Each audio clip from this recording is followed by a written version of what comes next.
दुनिया में केवल एक ही चीज़ हो रही है, वो है सेल्फ एक्सप्रेशन। हर कोई अपनी सेल्फ एक्सप्रेशन कर रहा है। वो हो सकता है कि वो नेगेटिव वे हो या पॉजिटिव वे हो, यानी डिफरेंट वे हो सकते हैं सेल्फ एक्सप्रेशन के। तो हमें सीखना है यहाँ पर कि कैसे अपनी सेल्फ एक्सप्रेशन को, उसकी एनर्जी को नेगेटिव वे से पॉजिटिव वे में ट्रांसफॉर्म किया जाए। यही हमारी लाइफ की, पूरी लाइफ की लर्निंग भी होती है, और जब हम सीख जाते हैं तो उसको कंटिन्यू करना होता है।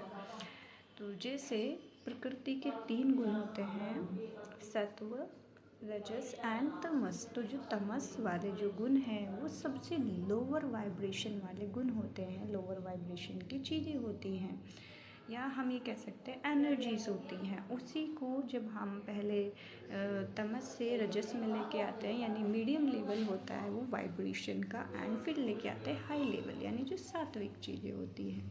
वैसे जब हम यहाँ पे लर्निंग करते हैं कि जैसे जो बहुत ज़्यादा आपराधिक कार्य करते हैं, या फिर मतलब चोरी डकैती करते हैं, या फिर ऐसा किसी को मार पीटने वाला व्यवहार करते हैं, वो सब कहाँ पे आते हैं? वो तामसिक होती हैं चीज़ें। वैसे तामसिक हमारे जो भावनाएं होती हैं वो भी होती हैं, जिसमें बहुत ज़्यादा गिल्ट, शेम एंड बहुत लोअर वाइब्रेशन वाली भी चीज़ें हैं, ठीक है, वो आएंगी। एंड वैसे ही हमारा बिहेवियर भी तामसिक होता है। वैसे हमारे इसके बाद आते हैं रजस वाली चीज़ें, जहाँ पर हमारी चीज़ें आ जाती हैं मीडियम लेवल की वाइब्रेशन पर। जैसे भावनाओं के लेवल पर हम देखें तो उसमें आएगी जैसे सहानुभूति से लेकर सिंपैथी होगी, एंड एक्सेप्टेंस हो गया। तो वहाँ पर चीज़ें हमारी रजस तक चली जाती है। उसके बाद जब एक्सेप्टेंस से ऊपर वाला जो लेवल आता है वो सात्विक लेवल आता है, यानी वो हायर वाइब्रेशनल चीज़ें हो जाती हैं।